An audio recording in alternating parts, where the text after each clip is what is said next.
Indian polity की इस series में आज हम लोग पहला टॉपिक पढ़ेंगे जिसका नाम है ऐतिहासिक पृष्ठभूमि, हिस्टोरिकल बैकग्राउंड। तो इसके बारे में हम लोग देखते हैं। जो हिस्टोरिकल बैकग्राउंड था हमारा, उसको दो भागों में बांटा जाता है। एक भाग है कंपनी का शासन और दूसरा भाग सम्राट का शासन। ऐसा इसलिए क्योंकि जब ईस्ट इंडिया कंपनी यहाँ पे आ गई और ईस्ट इंडिया कंपनी ने क्या किया कि धीरे धीरे अपनी जड़ों को मजबूत किया यहाँ पे, तो फिर उसके बाद क्या हुआ कि 1773 में जब सरकार को लगा, ब्रिटिश सरकार को, कि अब कंपनी ज़रूरत से ज़्यादा मनमानी कर रही है और सरकार को उतना टैक्स मिल नहीं रहा था, जबकि कंपनी के जो कर्मचारी और अधिकारी थे वो लगातार अमीर होते जा रहे थे। तो फिर कंपनी ने क्या किया कि 1773 में एक रेगुलेटिंग एक्ट भेजा। उसका नाम ही था रेगुलेटिंग एक्ट। तो रेगुलेट करना चाहती थी गवर्नमेंट किसको? कंपनी को, इंडिया में। तो इसी वजह से 1773 में जो रेगुलेटिंग एक्ट आया वो 1858 तक, मतलब ये जो काल है 1773 से, वो कंपनी का शासन था। क्योंकि यहाँ पे क्या था, कंपनी ही सर्वे सर्वा होती थी, सब कुछ कंपनी देखती थी। लेकिन हुआ क्या कि 1857 में विद्रोह हो जाता, 1857 का विद्रोह, और उसमें जो कंपनी की कमजोरी थी वो निकल के सामने आ जाती हैं। तब ब्रिटिश सरकार को लगता है कि नहीं, कंपनी जो है अपनी जिम्मेदारियों को ठीक से निभा नहीं रही है। ऐसी सिचुएशन में क्या किया ब्रिटिश सरकार ने कि कंपनी के हाथों से भारत की जो भी बागडोर थी वो डायरेक्ट अपने हाथ में ले ली। और किसके माध्यम से ली? 1858 का एक एक्ट आया था, भारत शासन अधिनियम, तो उसके माध्यम से। तो फिर 1858 से 1947 तक, जब तक देश आज़ाद नहीं हुआ, तब तक फिर यहाँ पे जो भी टाइम पीरियड चला उसको हम लोग कहते हैं सम्राट का शासन। तो ये वाले टॉपिक को हम लोग इसी तरह से दो भागों में बांट के पढ़ते हैं। तो पहले हम लोग करते हैं कंपनी का शासन, जो 1773 से लेकर 1858 तक था। इसमें जो पहला एक्ट है 1773 का रेगुलेटिंग एक्ट। नाम से ही लग रहा है कि रेगुलेट करना चाहती है गवर्नमेंट कंपनी को।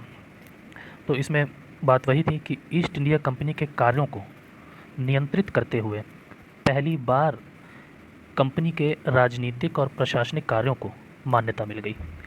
ठीक, और इस प्रकार हम ये कह सकते हैं कि भारत में केंद्रीय प्रशासन की नींव रखी गई।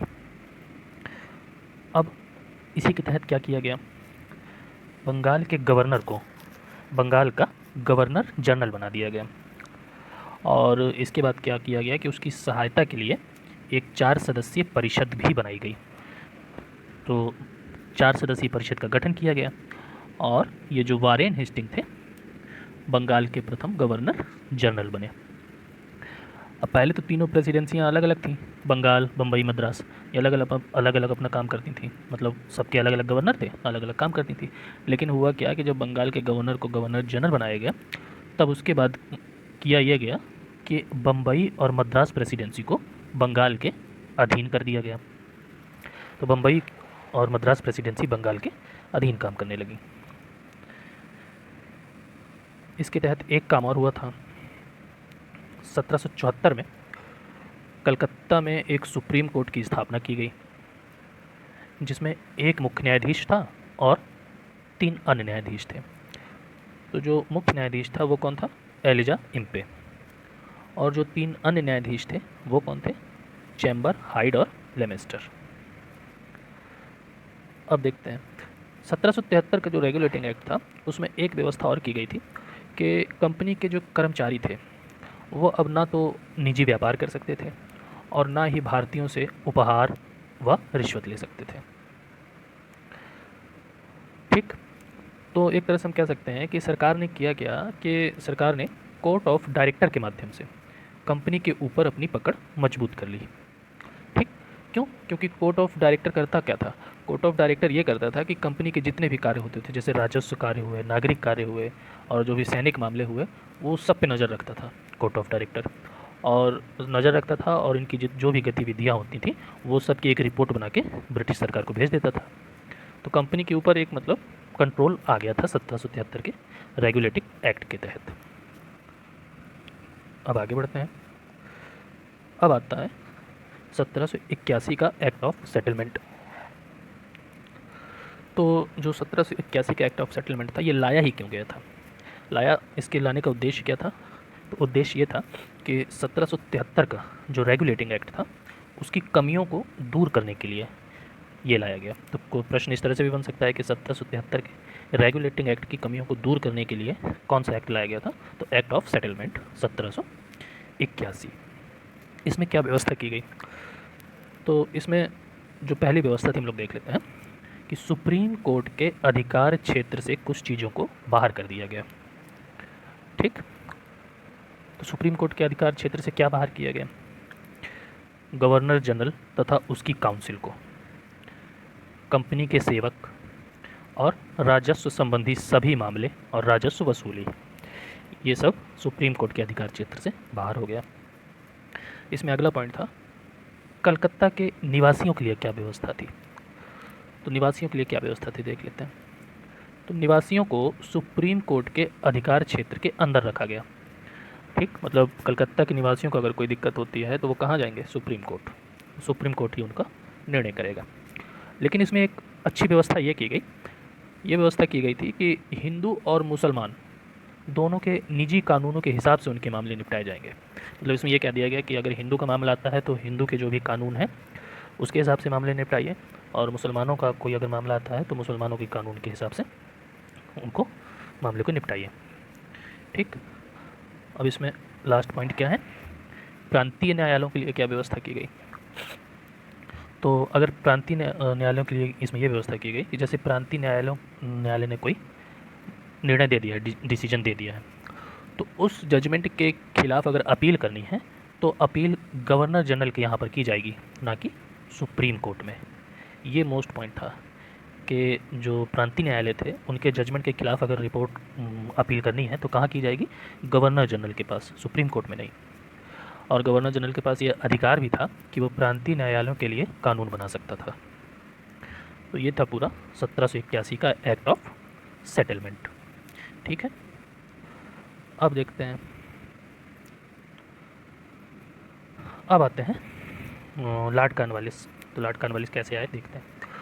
तो लॉर्ड कॉर्नवालिस को वास्तव में ऑफ़र दिया गया था कि आप गवर्नर जनरल बन के इंडिया जाइए। तो लॉर्ड कॉर्नवालिस ने इसके लिए 2 शर्तें रखी थी, तो वही शर्तों को हमने अलग से लिखा हुआ है। तो यही है कि जब लॉर्ड कॉर्नवालिस को बंगाल का गवर्नर जनरल बनाने का ऑफ़र दिया गया तो उसने कौन सी 2 शर्तें रखी थी। तो पहली शर्त ये थी कि उसकी जो पहली शर्त थी कि विशेष मामलों में, वैसे तो ये मतलब नियम नहीं था कि जो उसकी परिषद बनी थी 4 सदस्यीय काउंसिल गवर्नर जनरल की, तो उसके फैसले को मानने के लिए मतलब उन्हीं से मंतव्य करके सारे काम होते थे, तो वो मानने के लिए गवर्नर जनरल वो होता था, विवश होता था मतलब। ठीक है, लेकिन कॉर्नवालिस ने ये शर्त रखी कि कुछ विशेष मामलों में अगर कोई ऐसी परिस्थिति बनती है, स्पेसिफिक कंडीशन बनती है, तो इस तरह की कंडीशन में वो क्या होगा, उसके पास ये पावर होनी चाहिए कि वो काउंसिल के फैसलों को मानने से मना कर दे। ठीक, पहला तो ये हो गया। दूसरा, उसने ये कहा कि उसे सेनापति अर्थात कमांडर इन चीफ का पद चाहिए। मतलब ये कि पहले क्या होता था कि गवर्नर जनरल एक अलग बॉडी है और कमांडर इन चीफ एक अलग बॉडी होती थी, लेकिन कॉर्नवालिस ने ये शर्त रखी कि उसे ये जो पद है ये खुद उसे चाहिए, वो खुद इसको डील करेगा, खुद हैंडल करेगा कमांडर इन चीफ के पद को। ठीक है, ये 2 उसकी शर्तें थी। तो हुआ क्या कि बाद में इन्हीं दोनों शर्तों को सरकार ने 1786 के एक्ट में जोड़ दिया, प्रावधानों के रूप में जोड़ दिया, और यही दोनों शर्तें लेके वो आया था। तो बाद में 1786 के एक्ट में ये प्रावधान कर दिया गया कि हाँ, ऐसी परिस्थितियों में ये 2 काम किए जा सकते हैं। ठीक है, तो अब आगे बढ़ते हैं। अब आता है 1784 का पिट्स इंडिया एक्ट। ठीक, तो 1784 का जो पिट्स इंडिया एक्ट था उसके बारे में देखते हैं। तो इसमें चीज़ों को अलग अलग किया गया, इस तरह से देख लेते हैं हम लोग। कैसे अलग अलग किया गया कि जो कंपनी के राजनीतिक मामले थे और व्यापारिक मामले थे, तो कंपनी के जो राजनीतिक काम थे और व्यापारिक काम थे उन दोनों को अलग अलग कर दिया, अलग अलग कर दिया गया, और दोनों को मतलब मैनेज करने के लिए अलग अलग बॉडी भी बनाई गई। कैसे? तो यही दोनों, अब दोनों को मैनेज करने के लिए जो अलग अलग बॉडी बनी उसी को हम लोग कह सकते हैं कि पहली बार 1784 के पिट्स इंडिया एक्ट में क्या हुआ, द्वैध शासन की शुरुआत हुई। कैसे? अब द्वैध शासन की शुरुआत हुई कैसे, ये देखते हैं। तो कंपनी के जो व्यापारिक मामले थे, तो व्यापारिक मामलों पर नज़र रखने का काम तो कोर्ट ऑफ डायरेक्टर को दे दिया गया, जो पहले से बनी हुई थी। ठीक है, तो कोर्ट ऑफ डायरेक्टर को दे दिया गया, जो 1773 के रेगुलेटिंग एक्ट के तहत बनी थी कोर्ट ऑफ डायरेक्टर। तो व्यापारिक मामले कोर्ट ऑफ डायरेक्टर देख रहा था। ठीक, लेकिन राजनीतिक मामलों को देखने के लिए, राजनीतिक मामलों पर नज़र रखने के लिए एक अलग बॉडी बनाई गई, जिसका नाम क्या था, board of control. Board of control का गठन किया गया। अब बोर्ड ऑफ कंट्रोल के पास ये अधिकार थे कि वो भारत में ब्रिटिश आधिपत्य के जितने भी क्षेत्र थे वहाँ पे जाके राजस्व, नागरिक और सैनिक गतिविधियों पर नज़र रखता था, और नज़र रख के उसकी रिपोर्ट बनाता था और सरकार के पास भेज देता था। मतलब वही काम जो कोर्ट ऑफ डायरेक्टर पहले कर रहा था, क्योंकि कोर्ट ऑफ डायरेक्टर पहले राजनीतिक और व्यापारिक मामले दोनों देखता था, लेकिन अब जो राजनीतिक मामले थे वो बोर्ड ऑफ कंट्रोल को दे दिए गए थे, तो बोर्ड ऑफ कंट्रोल ही वो सारे काम देखने लगा। ठीक, अब 1784 के एक्ट में ही एक काम और किया गया कि गवर्नर जनरल की जो परिषद थी उसमें 4 सदस्य होते थे, तो उसमें सदस्यों की संख्या घटा दी गई और 4 से घटा के कितनी कर दी गई, 3 कर दी गई। ठीक, आगे बढ़ते हैं। पॉइंट है कि किस एक्ट के तहत बोर्ड ऑफ कंट्रोल के सदस्यों का वेतन भारतीय राजस्व से देने की व्यवस्था की गई थी। तो किस एक्ट के तहत की गई थी, 1793 के एक्ट के तहत। और इसी एक्ट के तहत एक व्यवस्था और की गई थी। इसी एक्ट के तहत कंपनी के व्यापारिक एकाधिकार को 20 वर्षों के लिए बढ़ा दिया गया था। तो ये हो गया। अब नेक्स्ट जो एक्ट आता है वो आएगा 1813 का चार्टर एक्ट।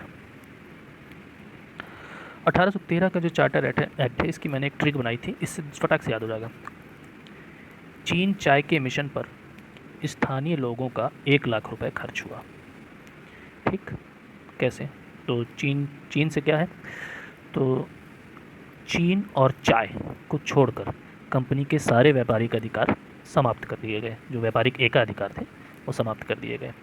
ठीक, अगला मिशन, तो ईसाई मिशनरियों को भारत में प्रवेश दे दिया गया कि वह आके अपना प्रचार प्रसार कर सकती थी। ठीक है, स्थानीय लोग, स्थानीय लोगों का मतलब क्या है कि स्थानीय सरकार को कर आरोपित करने का अधिकार दिया गया। वो लोग कर वगैरह लगा सकते थे अपनी जो भी सुविधा के लिए, और कर न चुकाने पर ये दंड भी दे सकती थी स्थानीय सरकार। तो स्थानीय लोग हो गए। अब 1 लाख रुपए, 1 लाख रुपए काहे के लिए था, तो भारतीय शिक्षा के लिए हर साल 1 लाख रुपए खर्च करने की व्यवस्था की गई थी। ठीक, और साथ ही अंग्रेजी शिक्षा पर बल दिया गया था। तो ये 1813 का चार्टर एक्ट खत्म हो गया। आगे बढ़ते हैं। किस एक्ट के तहत भारत में कंपनी शासित क्षेत्रों पर ब्रिटेन की राजा की प्रभुता को प्रकट व स्थापित किया गया था। तो किस एक्ट के तहत भारत में कंपनी शासित क्षेत्रों पर ब्रिटेन की राजा की प्रभुता को प्रकट व स्थापित किया गया था, 1813 का चार्टर एक्ट। आगे बढ़ते हैं। अब आ जाएगा 1833 का चार्टर एक्ट। इसमें देखते हैं, तो इसमें जो पहली हेडिंग बनाई गई है कि सरकार द्वारा संपूर्ण भारत पर नियंत्रण स्थापित करने के लिए एक व्यवस्था की गई 1833 के चार्टर एक्ट में। ठीक, तो ये क्या व्यवस्था थी देख लेते हैं। तो बंगाल के गवर्नर जनरल को भारत का गवर्नर जनरल बना दिया गया, और उसके पास सारे नागरिक, सैन्य और विधायी शक्तियाँ दे दी गई। ठीक, भारत का गवर्नर जनरल बना के उसको सारी नागरिक, सैन्य और विधायी शक्तियाँ दे दी गई। अब क्योंकि विधायी शक्तियाँ तो चली गई थी भारत के गवर्नर जनरल के पास, इसीलिए बम्बई और मद्रास प्रेसिडेंसी से विधायी शक्तियाँ छीन ली गई। ठीक, इस प्रकार से लॉर्ड विलियम बेंटिक जो थे वो भारत के प्रथम गवर्नर जनरल बने। ये नियंत्रण स्थापित करने के लिए व्यवस्था हो गई। अब कंपनी के लिए क्या व्यवस्था की गई, कंपनी के सभी व्यापारिक एकाधिकारों को समाप्त कर दिया गया, और अब जो है कंपनी केवल एक प्रशासनिक इकाई बन के रह गई।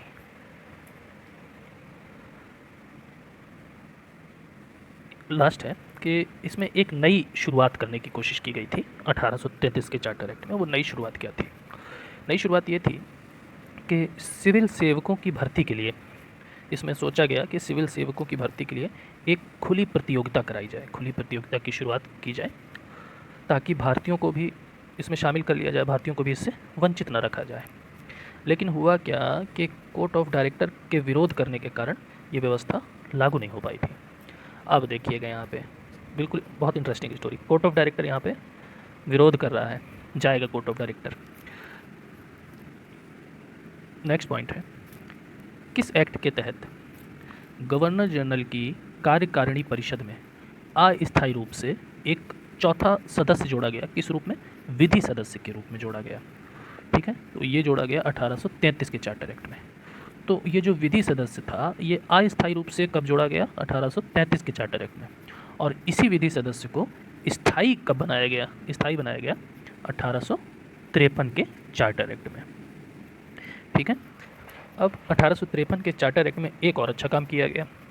काम ये किया गया कि कोर्ट ऑफ डायरेक्टर में जो सदस्यों की संख्या थी 24, तो 24 से घटा के 18 कर दी गई। बहुत विरोध करता था ना ये, भाई इसके पास सदस्य संख्या ज़्यादा थी तो हर मामले का विरोध करने लगता था। जैसे 1833 के एक्ट में किया ना, तो सिविल सेवा के लिए परीक्षा नहीं करवाने दी थी, इसलिए इसकी संख्या को घटा दिया गया और 24 से घटा के क्या कर दिया गया? 18 कर दिया गया।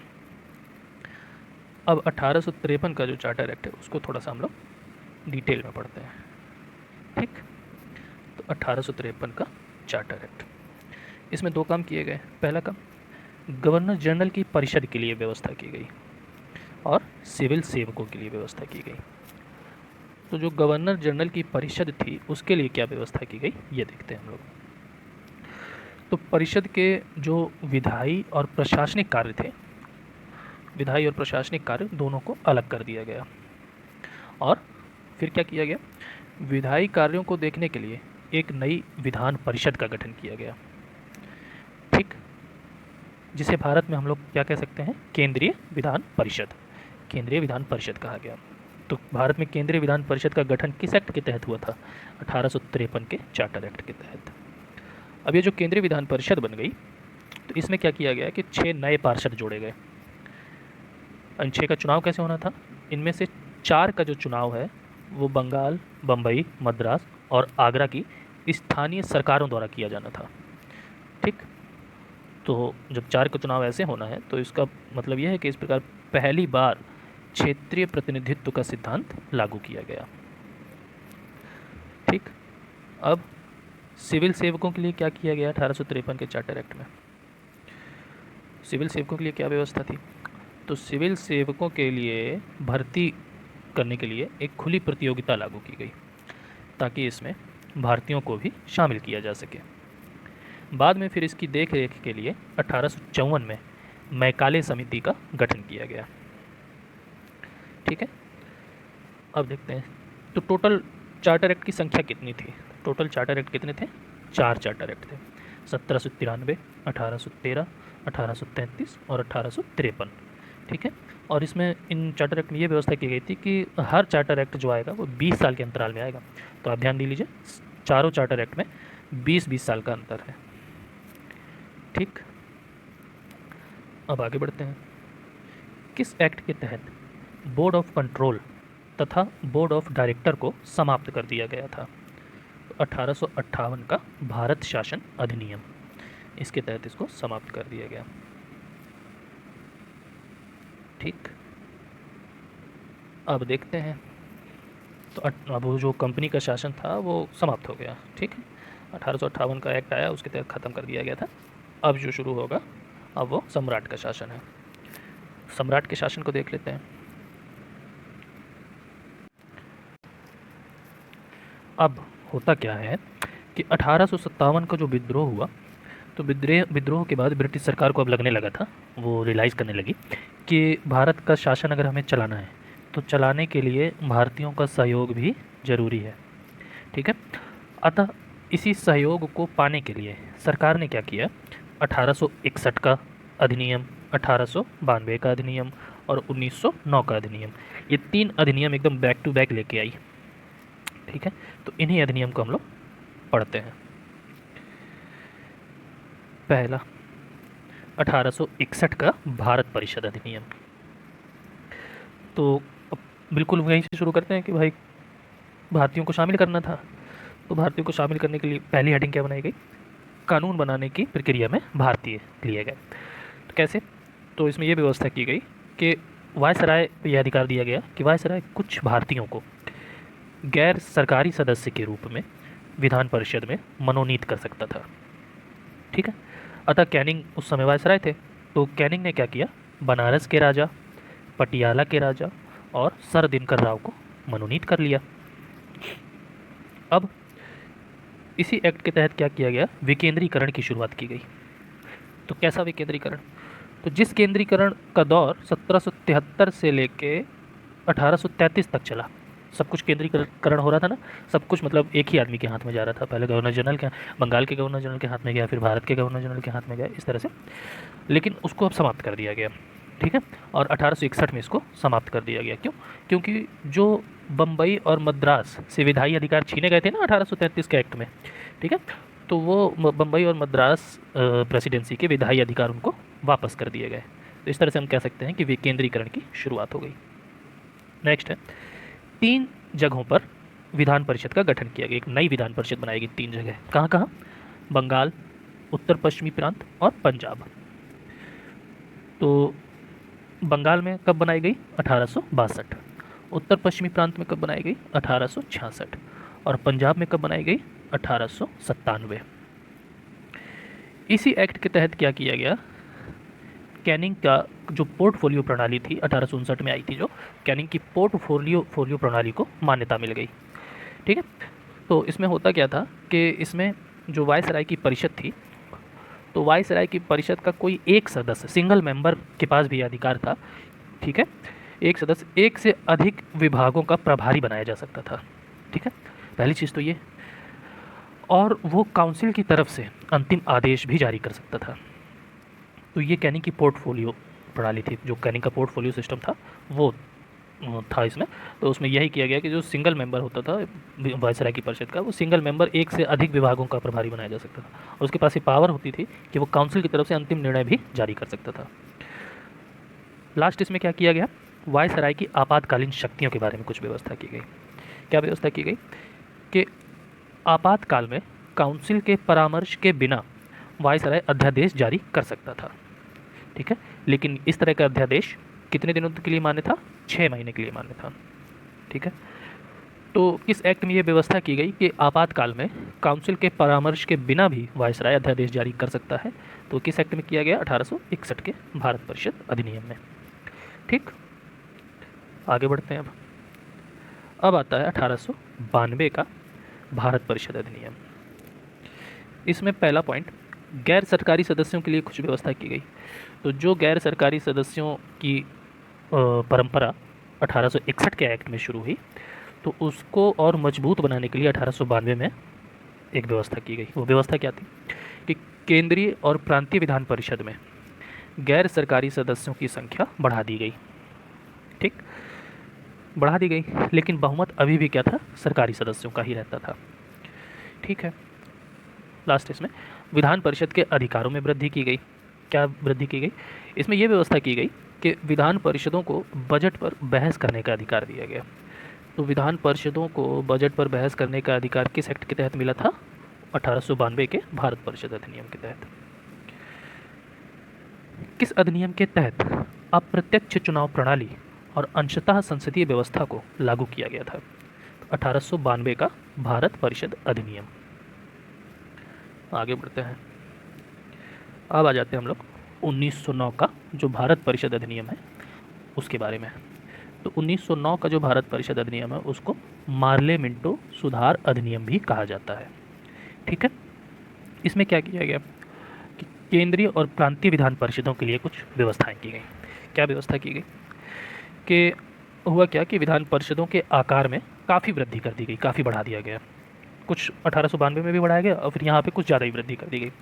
हुआ क्या कि केंद्रीय परिषद में सदस्यों की संख्या 16 से बढ़ा के 160 कर दी गई, लेकिन प्रांतीय परिषदों में इनकी संख्या एक समान नहीं थी, क्योंकि हर प्रांत में अलग अलग परिषद थी, अलग अलग सदस्य थे, अलग अलग। ठीक है, तो एक समान नहीं थी प्रांतीय परिषदों में, लेकिन केंद्रीय परिषद में 16 से बढ़ा के 160 कर दी गई थी। अब हुआ क्या कि केंद्रीय परिषद में तो जो सरकारी बहुमत था वही था।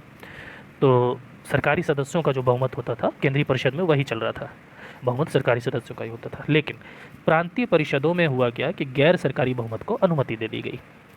मोस्ट इम्पॉर्टेंट काम यहाँ पे ये हुआ कि प्रांतीय परिषदों में गैर सरकारी सदस्यों को बहुमत की अनुमति दे दी गई।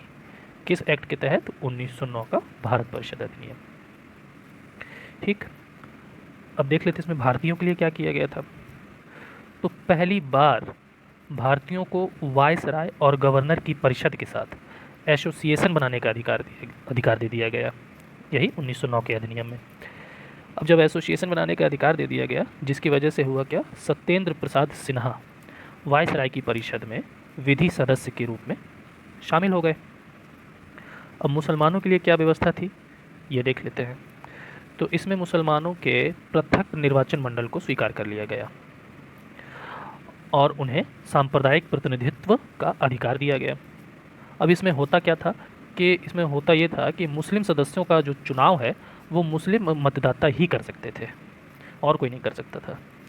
इस प्रकार लॉर्ड मिंटो सांप्रदायिक निर्वाचन के जनक के रूप में जाने गए। क्यों? क्योंकि लॉर्ड मिंटो उस समय वायसराय थे और लॉर्ड मिंटो के समय में ये पास हुआ था, तो लॉर्ड मिंटो को सांप्रदायिक निर्वाचन का जनक कहा जाने लगा। अब कुछ लोगों को अलग प्रतिनिधित्व भी दिया गया। तो कैसे दिया गया? तो किन लोगों को दिया गया ये देख लेते हैं। Presidency corporation, chamber of commerce, विश्वविद्यालय और जमींदार, इन लोगों को अलग प्रतिनिधित्व भी दिया गया। आगे बढ़ते हैं। किस अधिनियम के तहत विधान परिषद के माध्यम से भारतीयों को बजट पर अनुपूरक प्रश्न पूछने का अधिकार दिया गया था? 1909 के अधिनियम के तहत। किस अधिनियम के तहत केसी गुप्त और सैयद हुसैन बिलग्रामी को भारत परिषद में नियुक्त किया गया था? 1909 के अधिनियम में। हम नाग के दांत बो रहे हैं, इसका परिणाम भीषण होगा, ये किसने कहा था? लॉर्ड मिंटो ने। ठीक है, यही जो भारतीयों के लिए व्यवस्था की जा रही थी, इसी पे कटाक्ष करते हुए लॉर्ड मिंटो ने कहा था कि हम नाग के दांत बो रहे हैं, इसका परिणाम जो है भीषण होगा। भीषण क्या होगा? आज़ादी मिलेगी हमें आगे चल के। ठीक, अब नेक्स्ट आता है 1919 का भारत शासन अधिनियम, जिसे मॉन्टेग्यू चेम्सफोर्ड घोषणा पत्र भी कहा जाता है। ठीक है, तो ये जो अधिनियम था ये 1921 में लागू किया गया। ठीक है, और इसके माध्यम से भारत में क्रमिक रूप से उत्तरदायी सरकार की स्थापना करने की कोशिश की गई। ठीक, तो आइए देखते हैं इसमें क्या क्या व्यवस्थाएं की गई थी। तो पहला है केंद्रीय और प्रांतीय विषयों की सूची के लिए व्यवस्था की गई। जो केंद्रीय विषय होते थे, प्रांतीय विषय होते थे, उनके लिए क्या व्यवस्था थी? तो दोनों की सूचियों को अलग अलग कर दिया गया और ये व्यवस्था की गई कि दोनों को अपनी अपनी सूचियों पर कानून बनाने का अधिकार दे दिया गया। आगे चलकर हुआ क्या कि जो प्रांतीय विषय थे, प्रांतीय विषयों को दो भागों में बांटा गया, हस्तांतरित और आरक्षित। ठीक है, और इन दोनों विषयों पर गवर्नर का शासन होता था, लेकिन अलग अलग तरीके से। कैसे? अब जो हस्तांतरित विषय थे उन पर गवर्नर जो होता था, उन पर गवर्नर उन मंत्रियों की सहायता से शासन करता था जो विधान परिषद के प्रति उत्तरदायी थे हस्तांतरित विषयों पर। और जो आरक्षित विषय थे, आरक्षित विषयों पर गवर्नर कार्यपालिका परिषद की सहायता से शासन करता था। और ये जो कार्यपालिका परिषद के सदस्य थे, ये लोग विधान परिषद के प्रति उत्तरदायी नहीं होते थे। इस प्रकार हम ये कह सकते हैं कि प्रांतों में द्वैध शासन की व्यवस्था को लागू किया गया। तो प्रांतों में द्वैध शासन की व्यवस्था को लागू किया गया किस एक्ट के तहत? 1919 के अधिनियम के तहत। लेकिन काफ़ी हद तक यह असफल रहा, मतलब पूरी तरीके से लागू हो नहीं पाया। ठीक, अब आते हैं द्विसदनीय व्यवस्था और पृथक निर्वाचन प्रणाली। तो भारतीय विधान परिषद की जगह, जो विधान परिषद चली आ रही थी शुरू से, उसकी जगह हुआ क्या? लोकसभा और राज्यसभा का गठन किया गया और इन दोनों में प्रत्यक्ष निर्वाचन से इनसे चुनाव कराने की व्यवस्था की गई। तो लोकसभा और राज्यसभा का गठन किस एक्ट के तहत किया गया था? 1919 के अधिनियम के तहत। ठीक है, और इसमें उस समय चुनाव कैसा होता था? प्रत्यक्ष रूप से। आगे बढ़ते हैं। वायसराय की कार्यकारिणी परिषद में भारतीयों के लिए क्या अधिकार थे?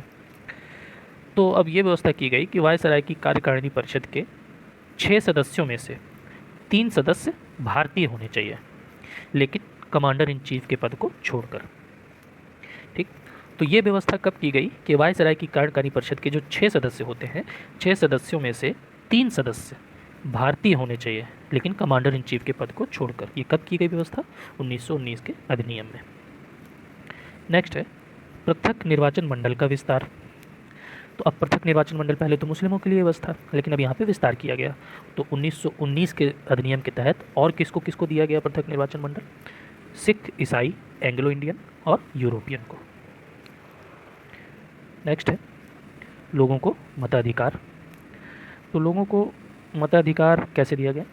तो संपत्ति, कर और शिक्षा के आधार पर लोगों को सीमित मताधिकार दिए गए। नेक्स्ट है उच्चायुक्त।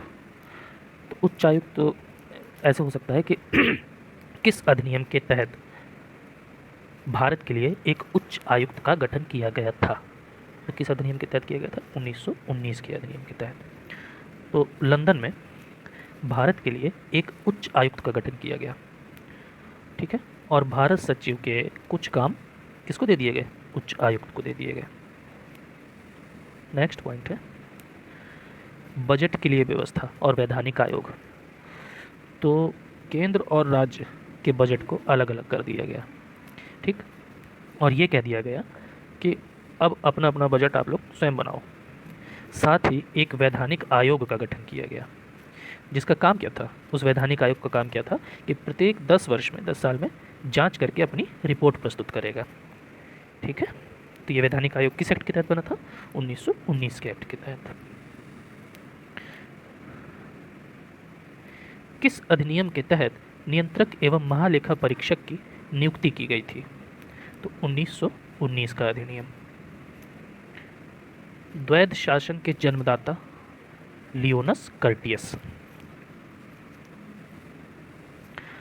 अब आगे बढ़ते हैं हम लोग। अब आगे हम लोग कहाँ पे? भारत शासन अधिनियम 1935। ठीक है, तो इसके द्वारा क्या किया गया कि पूर्ण रूप से उत्तरदायी सरकार की स्थापना करने की कोशिश की गई। ठीक, और हुआ क्या? ये बहुत लंबा अधिनियम था। इसमें 10 अनुसूचियाँ थीं और 321 धाराएं थीं। अब देखते हैं क्या क्या हुआ 1935 के अधिनियम में। अखिल भारतीय संघ की स्थापना, मोस्ट इम्पॉर्टेंट। तो अखिल भारतीय संघ की स्थापना किस एक्ट के तहत करने की व्यवस्था की गई थी? 1935 के अधिनियम के तहत। होता क्या है कि इसमें राज्य और रियासतों को एक इकाई के रूप में माना गया। ठीक है, तथा संघ सूची, राज्य सूची और समवर्ती सूची का विकास किया गया। इसके अलावा अब बचा क्या? अवशिष्ट शक्तियाँ। अवशिष्ट शक्तियाँ वायसराय को दे दी गई। हालांकि ये जो संघीय व्यवस्था थी कभी अस्तित्व में नहीं आई। क्यों? क्योंकि रियासतों ने इसमें शामिल होने से मना कर दिया था। नेक्स्ट, द्वैध शासन की हालत क्या थी भैया इस समय जो 1935 में आया? तो जो प्रांतों में द्वैध शासन था उसको समाप्त कर दिया गया। समाप्त को वैसे ही समाप्त था, ठीक से लागू ही नहीं हो पाया तो वो। ठीक है, तो प्रांतों में जो द्वैध शासन लागू किया गया था उसको समाप्त कर दिया गया और वहाँ पे उत्तरदायी सरकार की स्थापना कर दी गई। और ये व्यवस्था कब तक चली? 1937 में शुरू हुई और 1939 में समाप्त हो गई। मतलब अब इनके बस का कुछ रहा नहीं, सब व्यवस्था टूट फूट रही थी, तो 1939 में समाप्त हो गई।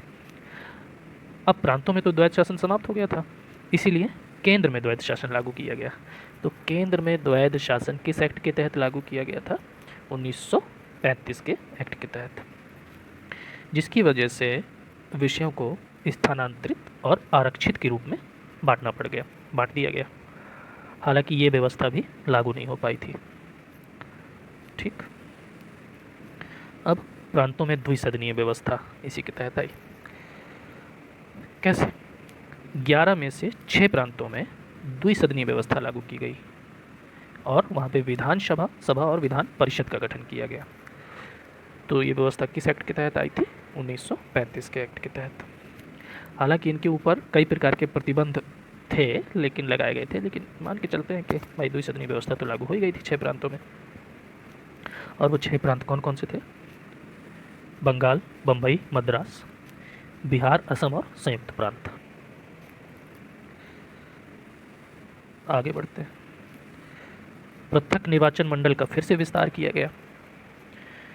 अब यहाँ पे दलित, महिला और मजदूर वर्ग को भी पृथक निर्वाचन मंडल दिया गया। संघीय न्यायालय आया 1935 के एक्ट के तहत, और तो 1935 के एक्ट के तहत 1937 में दिल्ली में एक संघीय न्यायालय की स्थापना की गई। ठीक है, जिसमें एक मुख्य न्यायाधीश और 7 अन्य न्यायाधीश थे। जो मॉरिस गोयर थे वो इसके प्रथम मुख्य न्यायाधीश थे। ठीक है,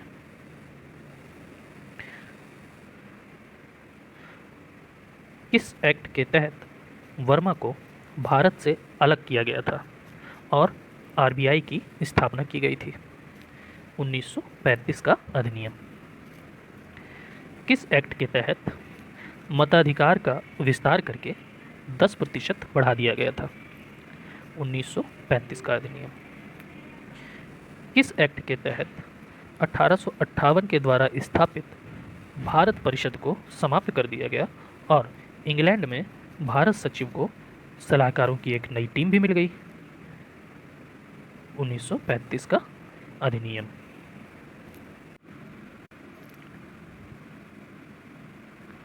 अब आगे करते हैं भारतीय स्वतंत्रता अधिनियम 1947। तो इसमें पहला क्या है? वायसराय का पद समाप्त।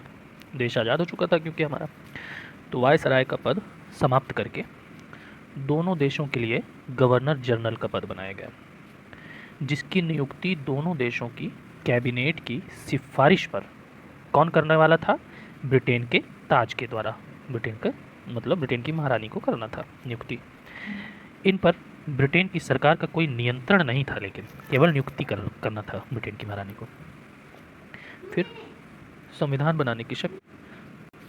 ठीक, अब संविधान बनाने की शक्ति तो किसके पास थी? संविधान बनाने की शक्ति तो दोनों देशों को अपना अपना संविधान बनाने का अधिकार था। ठीक है, वे किसी भी ब्रिटिश कानून को रद्द कर सकते थे उस, ठीक है, और यहाँ तक कि वे स्वतंत्रता अधिनियम 1947 को भी रद्द कर सकते थे। भारत सचिव, तो भारत सचिव का जो पद था उसको समाप्त कर दिया गया। ठीक है, तो भारत सचिव का पद किस अधिनियम के तहत समाप्त किया गया? तो भारतीय स्वतंत्रता अधिनियम 1947। और उसकी सारी शक्तियाँ किसको दे दी गई? राष्ट्रमंडल मामलों के राज्य सचिव को दे दी गई। ठीक है, किस एक्ट के तहत शाही उपाधि से भारत का सम्राट शब्द समाप्त कर दिया गया था? 1947 का भारतीय स्वतंत्रता अधिनियम। ठीक, अब आते हैं हम लोग अंतरिम सरकार। जो 1946 में अंतरिम सरकार बनी थी उसमें कौन कौन से सदस्य थे और उन लोगों को कौन कौन से विभाग मिले थे, ये देख लेते हैं। तो परिषद के उपाध्यक्ष राष्ट्रमंडल संबंध एवं विदेशी मामले किसके पास थे? जवाहरलाल नेहरू के पास। गृह, सूचना एवं प्रसारण विभाग वल्लभ भाई पटेल। खाद्य एवं कृषि विभाग डॉक्टर राजेंद्र प्रसाद। उद्योग एवं नगर आपूर्ति जॉन मथाई। श्रम विभाग जगजीवन राम। रक्षा विभाग बलदेव सिंह। कार्य, खनन एवं ऊर्जा विभाग CH भाभा। वित्त विभाग लियाकत अली। डाक एवं वायु विभाग अब्दुल रब निस्तार। रेलवे एवं परिवहन अरुणा आसफ अली। शिक्षा एवं कला विभाग सीराज गोपालाचारी। वाणिज्य विभाग चुंदरीगर। स्वास्थ्य विभाग गजनफर अली और विधि विभाग जोगेंद्र नाथ मंडल को दिया गया। ठीक, अब क्या होता है कि जब 1947 में स्वतंत्र भारत का पहला मंत्रिमंडल बना तो उसमें कुछ चेंज कर दिए गए थे। ठीक है, तो उसमें क्या क्या चेंज किया गया था ये देख लेते हैं। ठीक, तो वैसे तो सब ठीक था कि प्रधानमंत्री, राष्ट्रमंडल का तथा विदेशी मामले और वैज्ञानिक शोध, ये विभाग किसके पास थे? जवाहरलाल नेहरू।